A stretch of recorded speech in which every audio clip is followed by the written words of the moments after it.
नमस्कार दोस्तों, एक बार फिर से आप सभी का स्वागत है आपके YouTube चैनल GR हिस्ट्री में। दोस्तों, पिछले कक्षा में हमने बात की राजस्थान के इतिहास में चल रहा था, हमारा रणथंभौर का इतिहास हमने पूरा किया था, ठीक है ना। अब उसी क्रम हम आगे बढ़ेंगे। जालोर में चौहान वंश पढ़ेंगे आज हम कि इसमें चौहान वंश की स्थापना किसने की थी, यहाँ का प्रतापी शासक कौन था, ठीक है। जालोर का नाम कैसे पड़ा, किस शिलालेख के माध्यम से जालोर की जानकारी मिलती है, वो सारी बातें आप आज यहाँ पर पढ़ेंगे। तो आप इस वीडियो के अंत तक बने रहेंगे। और बहुत ही शानदार, यदि आपको एक बार में क्लास समझ नहीं आया ना तो बोल देना कि सर आपकी क्लास एक बार में समझ नहीं आई। तो आप आज इस चैनल में पहली बार हो तो इसको लाइक करो, ज़्यादा से ज़्यादा शेयर करो। व्हाट्सएप ग्रुप, फेसबुक, टेलीग्राम, जहाँ पर भी आपके सोशल मीडिया है, आप अपने फ्रेंड्स को बताओ कि जो राजस्थान का इतिहास है बहुत ही शानदार क्लास है, GR हिस्ट्री हो रही है। तो आप इसको सब्सक्राइब करें, शेयर करें, और जो बाकी के हमारे वीडियो वो आप प्लेलिस्ट में जाकर देख सकते हैं। और हमारे टेलीग्राम चैनल से जुड़ने के लिए नीचे डिस्क्रिप्शन में आपको लिंक दे रखा है, आप उस लिंक पे क्लिक करके टेलीग्राम में ज्वाइन हो सकते हो। तो बात करते हैं हम जालोर के इतिहास में। जालोर का इतिहास, जालोर का राजस्थान में।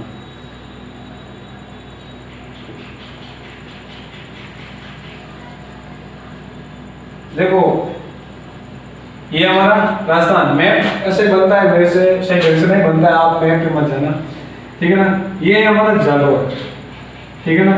अब जालोर का जो नाम है, पहला आता है जबलीपुर।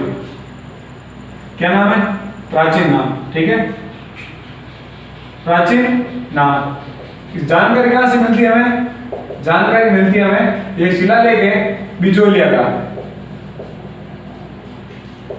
बिजोलिया का शिलालेख। और इसको ऐसा कहा जाता है, यहाँ जो जाल के वृक्ष ज्यादा है ना, जाल के वृक्ष के कारण इसका नाम जालोर पड़ा। जैसे बांसवाड़ा, बांस होता है वहां पर, बांसवाड़ा। पाली में पाली वाले ब्राह्मण है, तो इस आधार पर इसका नाम जालोर पड़ा है, ठीक है। तो इसका प्राचीन नाम पूछ लिया जाए, जबलीपुर है, जानकारी मिलती है बिजोलिया शिलालेख से। प्रारंभ में शासन किया था, प्रारंभ में शासन किसने किया था? प्रतिहार ने। याद रखना, सबसे पहले जो प्रतिहार ने यहाँ पर जालोर में अपना शासन किया था। और कहां चले गए? चले गए कन्नौज, ठीक है, कन्नौज चले गए। तो यहाँ पर जालोर के अब किसी का शासन रहा नहीं है, ठीक है। तो अब इस जालोर के इतिहास में चौहान वंश की स्थापना कौन करता है? कीर्तिपाल। कीर्तिपाल ये किसका? अलण का पुत्र है, अलण का पुत्र, अलण सोनग्रा। ये कीर्तिपाल है, सोनग्रा चौहान है, ठीक है ना। याद रखना, पूछ लिया जाएगा कि कीर्तिपाल कौन है? सोनग्रा चौहान है, ठीक है। कीर्तिपाल सोनग्रा चौहान है। कीर्तिपाल इसकी उपाधि है, एक उपाधि। उपाधि क्या है? कीर्तु एक महान राजा। क्या है? कीर्तु एक महान राजा। ये उपाधि किसने दी? मोणोत नैन सिंह ने। अब ये मोणोत नैन सिंह कौन है? मोणोत नैन सिंह है जोधपुर के दरबारी कवि। किसके समय था ये? जसवंत सिंह, जसवंत सिंह, ठीक है ना। आपको एक बार वापस याद दिला दूं कि जालोर है, जालोर का सीधा नाम है जबलीपुर। इसकी जानकारी कहां से मिलती है? बिजोलिया शिलालेख से। प्रारंभ में यहाँ पर शासन कौन करता है? प्रतिहार। और कहां चले जाते हैं? कन्नौज। तो प्रतिहार का यहाँ पर मामला खत्म हो जाता है। फिर आता है कीर्तिपाल। कीर्तिपाल ये अलण का पुत्र है, इसको हम सोनग्रा चौहान भी कहते हैं। ये सोनग्रा चौहान है, इसकी उपाधि है कीर्तु एक महान राजा। क्या है? कीर्तु एक महान राजा। किसने उपाधि दी? मोणोत नैन सिंह ने। मोणोत नैन सिंह कौन है? जोधपुर के दरबारी कवि हैं। किसके समय? जसवंत सिंह के। और इसी मोणोत नैन सिंह को राजस्थान का अबुल फजल, राजस्थान का क्या कहा गया है? अबुल फजल। किसने कहा? डॉक्टर एक प्रसाद आता है, मुंशी प्रसाद, इसने क्या कहा था कि जो माउंट नैन्सी है राजस्थान का अबुल फजल है, ठीक है ना। अब माउंट नैन्सी पढ़ गए हैं तो इसके ग्रंथ, इसके जो ग्रंथ है मैं आपको यहाँ बता देता हूँ। ग्रंथ है एक तो मारवाड़ परगनारी विगत और एक है नैनसिरी ख्यात।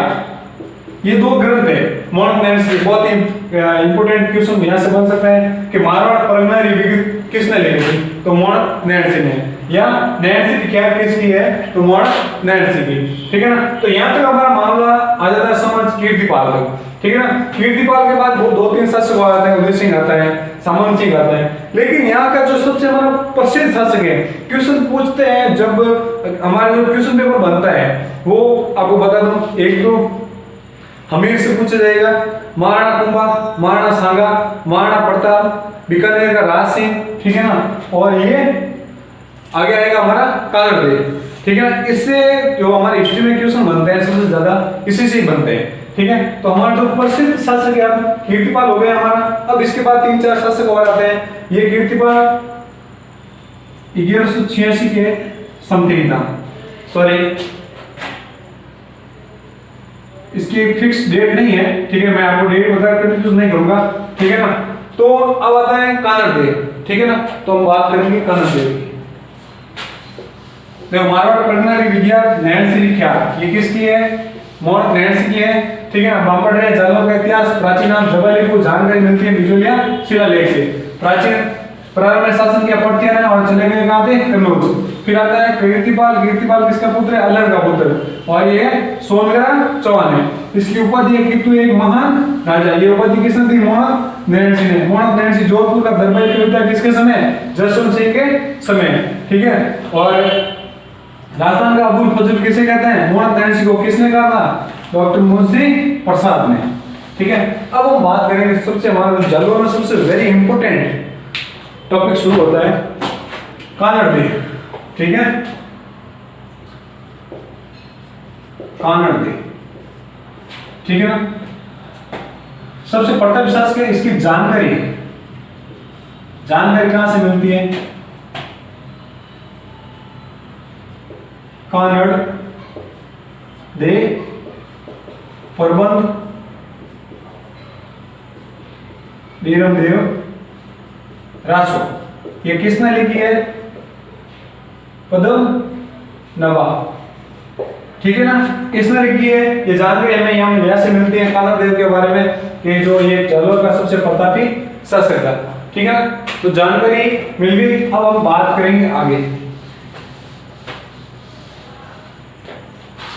अब इस कानड़ देव के समकालीन कौन शासक है, देखो आपको मैप के माध्यम से समझाता हूं कि जो हमारा राजस्थान है,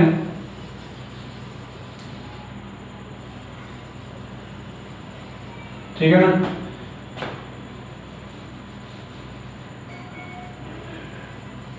ये राजस्थान, ठीक है ना, ये है जालौर, ठीक है। यहाँ है कौन, कानड़ देव। और यहाँ एक है दिल्ली में, एक है बोले तो अलाउद्दीन खिलजी, ठीक है। यहाँ इसका समकालीन है, ठीक है ना, ये 1186 से, सॉरी 1286 से, ठीक है ना। तो अब मामला ये आ जाता है कि एके और कानड़ देव के बीच में क्या मैटर रहा था जिसकी वजह से इनके अनबन रहे थे। तो ऐसा कहा जाता है कि ये जो एके है ये जाना था गुजरात, इसको जाना था कहाँ, गुजरात जाने के लिए इसको जालौर से होकर जाना पड़ता है। तो जिस स्थान से जाते हैं उस स्थान के जो राजा है उससे अब क्या लेनी पड़ती है, परमिशन। तो इसने परमिशन लो, या देखो मान लीजिए अभी हम जब चीन पाकिस्तान पर अटैक करता है तो बीच में भारत आता है, तो भारत से परमिशन लेकर ऊपर हवाई यात्रा करने पर, मतलब किसी देश के ऊपर से जाने के लिए परमिशन लेनी पड़ती है कि हम उस देश में जा रहे हैं, ठीक है ना। तो इसने परमिशन मांगी थी, तो कानड़ देव ने क्या कहा कि भाई मैं आपको परमिशन नहीं दूंगा। इसका कारण कि जो थारों जो बैकग्राउंड है नहीं वो अच्छो नहीं है, मतलब बैकग्राउंड अच्छो की थारी चिमना है नहीं चिमना बड़ी खतरनाक है। चिमनार वजह कितो खतरनाक माहौल लियो, मोहम्मद शाह विद्रोह करियो, हमीर हटकन गियो, हमीरन गियो, हमीर बाद में हम इसके बीच में युद्ध हुआ था, ठीक है, जोर हुआ था, फिर चिमना मामला हुआ है, और उसके बाद ये खुद इससे पहले जो पद्मिनी 1303 में जोर होता है, ठीक है ना, कहते हैं पद्मिनी मतलब पद्मिनी को पाने के लिए उस राज्य पर आक्रमण कर दिया, तो थारा का बैकग्राउंड अच्छा नहीं है, ठीक है, तो इसने कर दिया क्या, मना। फिर भी इसने अपनी सेना भेजी गुजरात जाने के लिए, तो इसका नाम देव की सेनापति है जैतावा हुपा। तो सेना जाड़ा बचिट बोलेगा कि जी आप प्राण बचाओ तो बचाओ, लाई पाचा क्या एक एक जान बोले कि हमारा तो ठोक ठोक के हाल कर दिया, कौन कानड़ दे। इस बात से होता है क्या, गुस्सा, ठीक है ना, गुस्सा होता है, बिल्कुल जाहिर सी बात है, गुस्सा होता है। फिर इसने 1305 में इसका एक सेनापति है, सेनापति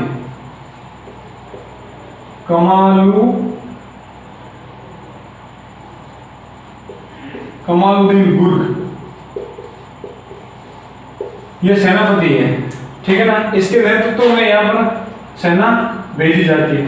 लेकिन फरिश्ता, तारीख फरिश्ता नामक ग्रंथ लिखा था उसने, फरिश्ता है, उसने उसका ग्रंथ है तारीख फरिश्ता, आपको लिख दूं, ये फरिश्ता जिसका ग्रंथ है तारीख फरिश्ता। इस ग्रंथ में लिखता है कि कानड़दे और एके के बीच में ये जो सेनापति आता है कमालुद्दीन, इनके बीच में क्या हो जाता है, समझौता, ठीक है ना, समझौता हो जाता है, और ये चला जाता है एके के दरबार में, समझौता हो जाता है, एके के दरबार में चला जाता है। एक बार क्या होता है, एके अपने दरबार में बैठे बैठे अपनी प्रशंसा मतलब अपनी वीरता या अब आगे था फैगोलॉजी कर दो कि हिंदुस्तान में ऐसा कोई शासक नहीं है जो मेरे सामने टिक पाए, ऐसा इसने कहा था। उसी समय कानड़देव ये बात सुन रहा था, ठीक है ना, तो उसको कानड़देव अपने अंदर का जो स्वाभिमान जागा था, ठीक है ना, एक बार कहा था, दो बार कहा था, तीन बार कहा था, ठीक है ना, कि ये मतलब एक अपने आप को बढ़ चढ़ के पेश कर रहा था कि मेरे जैसा शासक इस हिंदुस्तान में कोई नहीं, या मेरा कोई सामना कर नहीं सकता, ठीक है ना।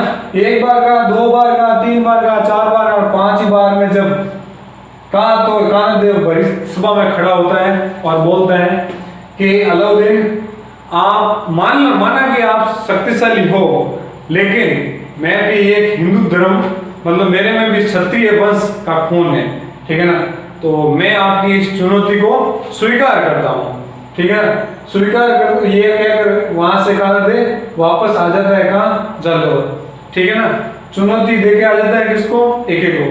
लेकिन आप एक बात बताइए, यदि मान लो एके के दरबार में यदि कोई चुनौती देके आए इसको और एके वापस उसको सही सलामत उस जगह में पहुंचने दिया जाएगा, नहीं, ठीक है। तो एक जो दूसरा आता है जो नैन सिंह, उसके बारे में जो जानकारी मिलती है, ये तो था फरिश्ता ने कहा था ऐसा क्या कि कानड़देव वहां से वापस आ गया था।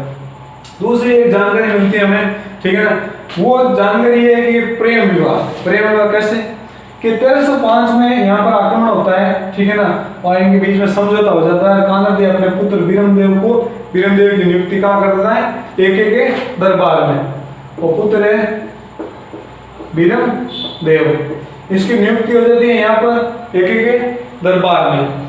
अब नियुक्ति वहां हो जाती है तो वहां बीरमदेव रहता है, ठीक है ना, तो वहां इसकी जो बेटी है फिरोजा इसको देखती है, किसको, बीरमदेव बहुत ही शांत स्वभाव, हट्टा कट्टा हैंडसम छोरो, ठीक है नहीं। कानड़देव भेजो इन्हें तैयारी करने वास्ते कि तो दिल्ली जाना पड़े, RSC या UPSC की तैयारी कर, ठीक है ना। ये अपनी तैयारी में लगन था, पूरी तैयारी करा था अपने दिल से, ईमानदारी से, ठीक है ना। लेकिन तभी इसकी नजर पड़ी थी, फिरोजा की नजर किसके ऊपर पड़ी थी, बीरमदेव के ऊपर। जाहिर सी बात है, क्लास में इंटेलिजेंट लड़के होते हैं तो लड़कियां की चली जाती हैं कि नहीं ये इंटेलिजेंट लड़का है, ठीक है ना, इंटेलिजेंट लड़का दोस्त घना हुआ है, ठीक है नहीं। जो शैतान हो कमीण हो नहीं वहाँ कोई दोस्त नहीं है, ठीक है ना। तो बीरमदेव के ऊपर नजर पड़ी थी और पहली नजर में अपना दिल किसको दे दिया? बीरमदेव को। अब ये बात बीरमदेव को पता चलती नहीं है, ठीक है ना। फिर भी ये धीरे धीरे ऐसे क्लास का माहौल रहता है, क्लास में कभी लव लेटर फेंकती है, कभी चिट्ठियां फेंकती है, ठीक है ना, कभी साथ में बैठती है, कभी इंटरवल में साथ जाती है, लेकिन फिर भी ये बात समझता नहीं है। एक दिन मौका मिला ऐसा कि सुबह चाय लेने, चाय मतलब एक दरबार में हो, ठीक है ना, और जाहिर सी बात है दरबार में था तो चाय लेके कौन पहुंची? फिरोजा। किसके रूम में? बीरमदेव के रूम में। वहां जाती है और वहां अपने प्यार का करती है इजहार कि will you marry me, I like you. ये बात कौन करती है? फिरोजा। किससे? बीरमदेव से। बीरमदेव इस बात को समझने, बीरमदेव क्या भाई मैं तो यूपीएससी तैयारी करने वास्ता है और मने मामला नहीं चाहिए, ठीक है, तो इसको इनकार कर देता, लेकिन फिर भी देखो प्यार मामला बड़ा खतरनाक हो जाएगा, ठीक है ना। इसने मना कर दिया तो ये फिरोजा अपने पहुंचती है किसके पास? अपने पापा के पास। बोलती है पापा बीरमदेव इज माई लव। ये बात जब अलाउद्दीन सुनता है तो अलाउद्दीन समझाता है अपनी बेटी को, कहते हैं बेटा आप हिंदुस्तान बादशाह में, ठीक है, अपने समाज में भी घने लड़का बेटा, ठीक है, ये अच्छी बात नहीं है, लेकिन क्या करें प्यार में जब आदमी खो जाता है तो उसको सिर्फ वही दिखता है। तो इसकी जिद भी कि नहीं मुझे तो चाहिए तो सिर्फ वो सिर्फ बीरमदेव भी चाहिए, ठीक है। अब बाप विवश था बेटी के आगे, तो एक ने बुलाया था सुबह बीरमदेव को कि बीरमदेव तेरी गिरा केड़ी चले था रही, बीरमदेव के बहुत अच्छी चले। तो अगर मैं बात है कि हमारी बेटी तुमने करे लाइक और वह करनी चाहे शादी, ठीक है ना, तो सीधी सी बात है मैं हिंदुस्तान में बादशाह हूँ और हर बात बहुत बड़ी चीज है कि तो हिंदुस्तान में बहुत सारी बेटियों शादी करती है, ठीक है। तो आप अपना जो निर्णय है वो कल सुबह मुझे दे देना। निर्णय क्या है? हाँ ना नहीं, हामी देना, आपको रात भर का सोचने का समय दिया जाता है। तो ये बात बीरमदेव को जब कहता है तो बीरमदेव सोचता है, उसी समय ये अर्जेंट टिकट इसको मिल जाता है और यहाँ से दिल्ली से रवाना हो जाता है और वापस आ जाता है जलौर। क्या हो जाता है? यहाँ से फरार। सुबह का समय था, फिरोजा भाई चाय और नाश्ता लेके जाती है कहाँ? बीरमदेव के कमरे में, ठीक है ना, और देखती है पलंग पर तो सिर्फ 2-3 तकिया लगेड़ा, माथे कम्बल ओढ़ी, कम्बल जैसे ही हटा दिए वहां बीरमदेव नहीं तकिए होते हैं।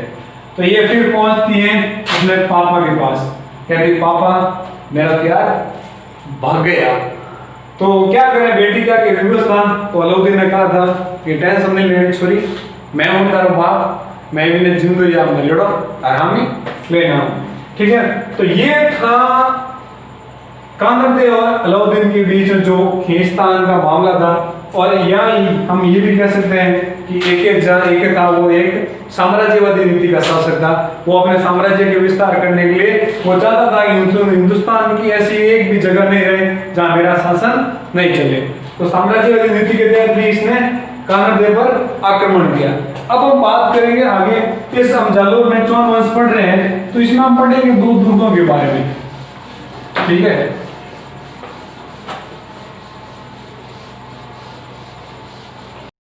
सब्सक्राइबर कीजिए हमारे चैनल को, साथ ही बेल आइकन का बटन दबाएं ताकि आपको हमारे वीडियो सबसे पहले मिले।